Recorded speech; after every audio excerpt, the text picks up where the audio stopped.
요새 대한민국은 맨정신 가지고 살기가 지금 힘들어요. 맨정신을 가지고 살기가 힘듭니다.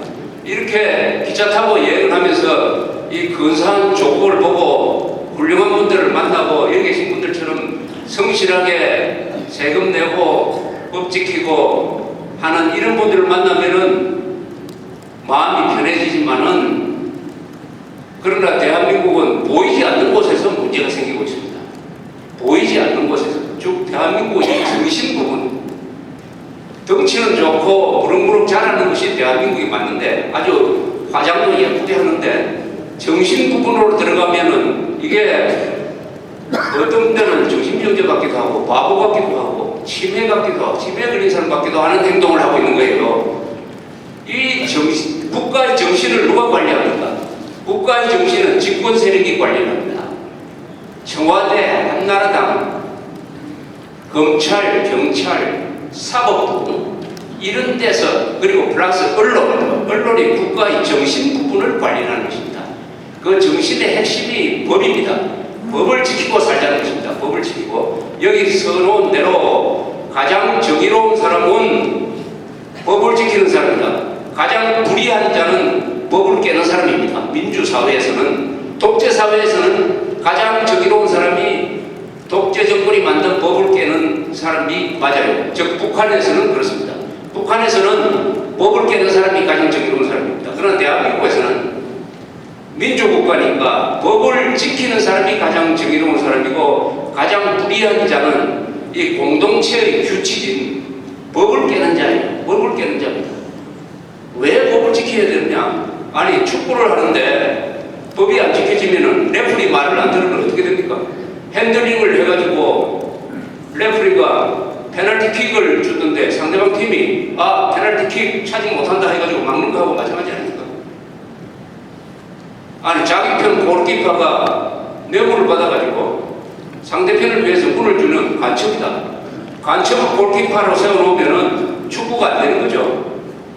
바로 그런 상황을 만들어가고 있는 것이 남한의 친북 좌익 세력이고, 그런 깽판을 허용하고 있는 것이 우리가 뽑은, 우리가 월급을 주는 이 대통령과 공무원인데, 드디어 공무원 안에 12만 명이 주한미군 철수, 국가보안법 폐지, 연방제 적합통일을 주장하는 조직에 들어갔다. 이게 국가 위기 아닙니까? 그런데 여기 계신 분들은 다 위기라고 생각하는데, 대통령만은, 한나라당만은, 공무원만은, 해당 장관만은 그게 위기라고 생각하지 않는데 진정한 위기가 있는 것입니다.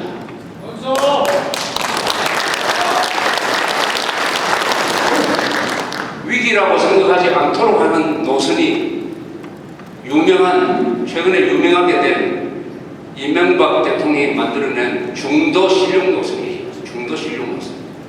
중도 실용 노선이 이게 바로 법 안 지키면 뭐 어떠냐? 그거 좀 적당히 넘어가지. 좌익이 깽판 쳐도 시간 가면은 조용해지니까 그 법 엄격하게 집행하지 말고 시간 두고 해보자. 북한이 남한에 대해서 무리를 하더라도 참자. 적과 주적입니다. 적과 불법자에 대해서, 그리고 악에 대해서, 적, 그리고 불법 세력에 대해서 굳이 따지지 말자. 좋은 게 좋은 것이다. 그냥 조용한 게 좋다 라고 생각하는 것이 중도 실용의 정체라는 것이 이미 몇 개월 지난 사이에 딱 증명이 되었습니다. 민노총에 대한 12만 명 공무원 가입을 방치한 행위는 여러 증거 중에 하나고, 최근만 말씀드린다면 지난 토요일 일요일 날 금강산에서 정말 눈으로 볼 수 없는, 세계에서 절대로 일어날 수 없는 희한한 모습이 하나 벌어졌어요. 1987년에 동진호라는 배가 납북이 됐습니다. 한 사람도 돌려주지 않았어요. 응조하고 있습니다. 그런데 거기서 한 사람을 데리고 나갔어요. 납북업을 데리고 나갔습니다. 그리고 남한에서 올라간 가족과 만나게 했습니다. 이 납부거부가 김일성 주석 때문에 잘 산다고 하면서 내가 남한에 있었으면은 학교도 못 가고 아주 소외된 생활을 했을 텐데 북한에서 잘 산다는 일선전을 했습니다. 아니 이런 일이 있을 수가 있습니까? 이게 비교를 하면 이런 거예요. 인질범이 어떤 사람을 납치해가지고 20년 동안 감금하고 있다가 갑자기 인질범을 데리고 경찰서 앞에 와가지고 인질범 가족하고 만나게 해주는 거예요. 그것도 3일간 만나게 해주는 대가로서 돈 뜯어가는 사람한테 경찰서장이 그놈을 잡지는 안 하고 잘 가라고 노잣돈 보태주는 이런 짓을 이명박 정부가 하고 있어요. 아니 세계에서 납치된 사람이 나타나면 당장 구출해가지고 데리고 와야 되는 거 아닙니까? 그 납부금을 데리고 와야 되는 거 아닙니까? 문제는 그런 장면이 텔레비전에 중계되고 있는 것을 보고도 많은 한국 사람들이 그거 잘 됐다라고 생각한다는 거예요. 잘 됐다. 아니 지금 금강산에서 이루어지고 있는 게 저게 상봉입니까? 상봉이란 거짓말 아닙니까? 상봉은 뭐예요? 영어로는 리유니언입니다.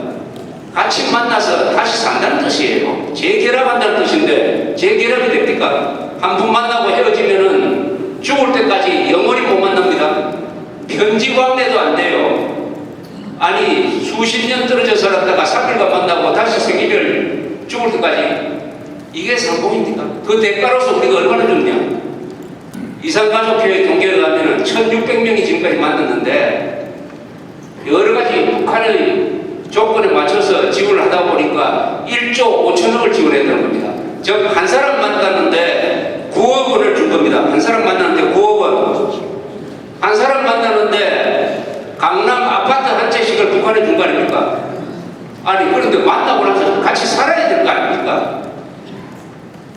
이것은 동물원에 원숭이를 데리고 나와가지고 3일 동안 보여주고 9억 원씩 뜯어가는 거하고 마찬가지입니다. 왜 이런 상봉을 합니까?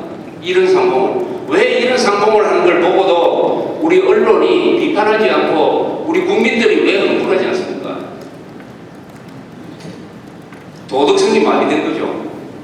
선악을 구별하지 못하는 거죠. 누가 적이고 누가 동기라는 걸 모르는 거죠. 인간 생명의 소중함을 모르는 거죠. 인간이라는 것은 이런 식으로 대우해서는 안 되는 것이다. 아니 사람을 이런 식으로 대우할 수가 있습니까? 개도 이런 식으로 대우하면 안 되죠. 우리가 개 원숭이보다도 못한 취급을 받고 있어요. 김정일로부터. 그러면서도 그게 비인간적이라는 것을 모르고 있습니다.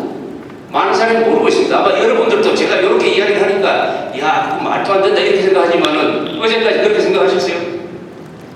왜냐? 언론이 이렇게 따져야 되는 일을 누가 하느냐? 정부가 하는 것입니다. 이명박 정부가 그런 상봉을 중단시켰어야죠. 이것은 이런 상봉은 이제 안 하겠다. 앞으로 만나면은 가족들이 남한에서 살 거냐 북한에서 살 거냐 결정하라. 북한에서 살겠다면 남한 사람 다 보내주겠다. 남한에서 살겠다고 하면은 보내줘야 된다. 이렇게 약속을 하고 만나는 약속을 해야 되는 거 아닙니까? 자, 이런 일이 맨정신으로 살아가기가 참 매우 힘든 몇 가지 일 중에 하나입니다. 그런 일이 하도 자주 일어나니까 이게 둔감해졌어요. 이제 아득한 옛날 이야기처럼 됐습니다. 한 2주 전에, 3주가 됐네요, 벌써.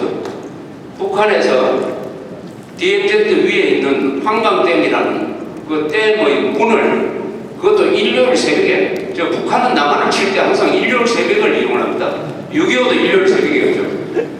일요일 새벽에 수문을 열었습니다. 4천만 톤을 내려보냈어요. 그 임진강 좁은 수로에다가 4천만 톤을 들이부으니까 수위가 한 4m 올라가서 거기서 캠핑 치고 있던 6명이 죽었습니다. 6명이. 남북 간에 이 수시로 그런 경우에 대비해가지고 긴급 통화를 할 수 있는 전화선이 잘 깔려 있습니다. 전화기 하나 들지 않고 4천만 톤을 내려봅니다. 이게 뭡니까? 죽으라고 하는 거 아닙니까? 무단방류죠. 무단방류는 좋은 말이고 물폭탄을 내려보내가지고 남한을 폭격한 거하고 마찬가지죠. 폭탄으로 폭격을 하나 물이 폭탄보다 더 무서울 때가 있으니까 물폭탄이죠. 그런데 이명박 정부는 지금까지 뭘 하고 있느냐? 뭘 하고 있습니까? 뭐 했던 이야기 들었습니까? 6명의 자국민이 어이없게 죽었는데 거기에 대해서 이명박 대통령이 북한에 대해서 무슨 이야기를 했다는 말 혹시 들었습니까? 못 들었습니다. 모르죠. 뭐 이불 속에서 했는지는 모르죠. 우리가 안 들리는 데서 했을지는 모르는데 안 들리는 데서 대통령이 하는 이야기는 없는 거하고 마찬가지입니다. 장관이 유감 표명을 했어요. 유감이다. 유감이다 하면 어떻게 해야 됩니까? 그 다음에 국가가 뭘 해야 되는 거 아닙니까?